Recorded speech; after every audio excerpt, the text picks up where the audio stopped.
The returning Yasir Arafat was the hero for the Sussex Sharks as he turned a losing situation into a winning one by hitting the last 2 balls of the match for 4 as the Sharks defeated Surrey by 2 wickets to see the new NatWest T20 Blast season get off to a thrilling start at the Brighton and Hove Jobs.com county ground. Graham Smith won the toss and batted on a glorious evening for the start of this new competition. Only 8 runs came off the first 2 overs, but then Jason Roy flicked Yasir for a 6. Surrey would have been expecting big things from their captain Smith, but in the 5th over, to the 3rd ball delivered by Michael Yardy, he drove on the up to Ed Joyce at mid-off. Smith went with his team on 25 after a sluggish start. It was left to the flamboyant Roy to take charge in the power play overs, which ended with the visitors on 39 for 1, Chris Jordan getting through 3 overs for 21 in spite of this boundary. The second wicket fell with the score on 48 at the start of over number 8, Stephen Davis picking out Jordan in the deep off Ashar Zaidi to go for a run of ball 13. T20 cricket has developed some extraordinary cricket shots over the years, although you won't see many more extraordinary than this one, a reverse sweep from Roy which carried the distance. At the halfway stage, Surrey had made 68 for 2 and they now needed to push on. To their advantage, they still had Roy at the crease and playing well. Gary Wilson, who made a name for himself in the last year's finals day, was also looking good as these two began to pick up the scoring rate, which was very much needed as far as they were concerned. A third 6 from Roy took him to his 50 in the 14th over. It had come off 37 deliveries from which he'd struck the same amount of 4s as maximums. As far as his side were concerned, they needed to give him more of the strike as he was looking very good. In 50 balls together, he and Wilson added 75 runs to take their side onto 123 in the 16th over, with Yardy the only one of the Sussex attack to have been bowled out, with the exceptional figures of 1 for 19 from his 4 overs. Ashar went into his last over with figures of 1 for 29. Only 2 runs came off the first 2 balls and then Roy went big, as he had to do, only to send the ball into the safe hands of Jordan. The batsman was out for 57, made off 43 balls.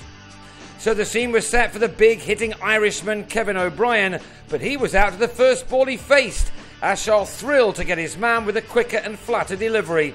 Ashar ended with 3 for 32, a fine start to his T20 season. So with just 4 overs to go, Surrey were struggling on 124 for 4, but Wilson was still there and this ferocious shot off Chris Liddle went for 6 to take the Irish keeper to a 50 off 37 deliveries, 6 4s and that 6 included. He didn't make any more as he was out to Liddle's last ball, picking out Yasir at long leg. Liddle ended with figures of 1 for 43 from his 4 overs. Robin Peterson then fell in the 19th over, a slice hit off Yasir, which was held by Luke Wright to leave the visitors on 151 for 6 with 9 balls remaining. But last year's beaten finalists finished off strongly. Azhar Mahmood struck his first 2 balls for 4 as 17 came off the penultimate over, and then he smashed Jordan for another boundary in the last one to race to 23 off just 12 deliveries to give his side a chance.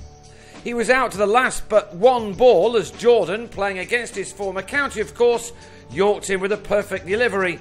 Jordan finished with 1 for 31 and Yasir Arafat 1 for 35 as Surrey made 171 for 7 from their 20 overs. Only 2 runs came off the first over of the reply and then Matt Machin thumped Jade Dernbach's first delivery straight to Tom Curran at mid-wicket. That though didn't put off Wright. He looked to continue where he left off against Durham in the Championship. This, the first 6 of the innings off the 15th delivery, as Wright now tried to make the most of the power play.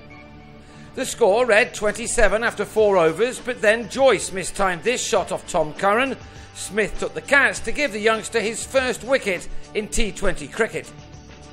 Wright's innings was now crucial, and he was dominating the scoring, making 30 of the first 53 runs on the board, which were managed in the 6 overs of power play. Before they were finished, Yardy chipped Anish Kapil to Peterson, and the thought was that the Sharks were losing a few too many wickets early on in the pursuit of their target.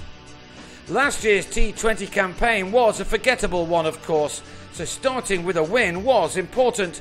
The total reached 80 for 3 off 10, and then Rory Hamilton-Brown went after his old team. Curran went for a 6 in an over costing 13.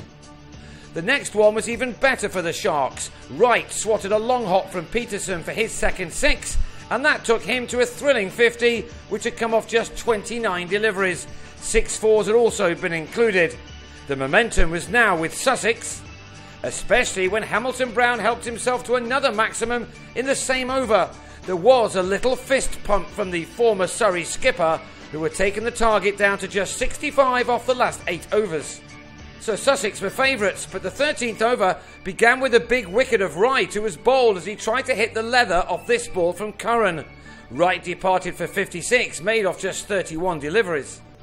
62 were required off 7 overs, but over number 14 started to turn the game Surrey's way. Hamilton Brown was very well stumped by a thrilled Wilson off O'Brien for a bright 30. And then next ball, Ashar was bang in front for a golden duck to lead the Sharks on 111 for 6. Sussex now had to regroup, and at least they had someone with the experience of Chris Nash in the middle order. He and Jordan took the total to 147, but with 10 balls of the match only remaining.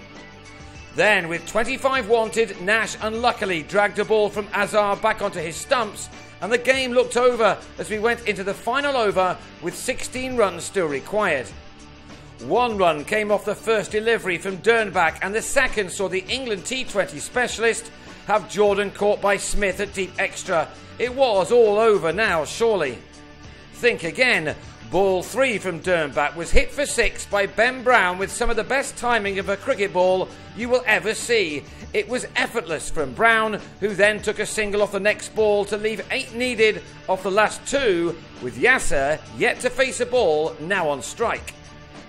The excitement and nerves were ratcheted up a notch when Yasir drilled his first ball through extra cover for 4. Now it was anybody's game, as a very good crowd was on the edge of their seats.